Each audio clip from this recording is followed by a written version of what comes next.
S&P 500 drops of 5% or more at this point in a presidency.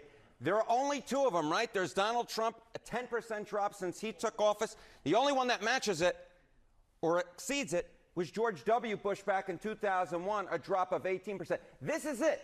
This is the whole kit and caboodle since the S&P 500 was created as an index back in 1957. When you're one of two and we're talking about drops in the stock market, All right. Well, what makes this presidential plunge different than all other presidential plunges, except for the fact that we recline at this plunge? Exactly right. We're right on the eve of Passover, so why not go with that?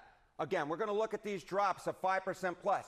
What is so different about this versus the Bush plunge? Remember, it was the dot-com bubble, right? That was happening before George W. Bush took office. What did Donald Trump inherit? He inherited a bull market from Joe Biden. Donald Trump is the only one to take a bull market and turn it into a bear market to such a degree that we're having a drop of 5% or more at this point. This is historically unprecedented. What Donald Trump, one man, it seems to me, has done to perhaps my favorite stock market index. My economic mentor, my mentor in all things, Christine Romans, used to say, yeah, but Wall Street is not necessarily Main Street.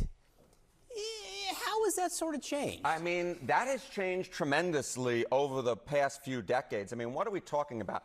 Americans who own stock. You go back to 1974, it was just 23%, either directly or indirectly. You look at where it is now. Now the clear majority of Americans own stock in one way or another, right? There are 401ks, there are Roth IRAs, etc.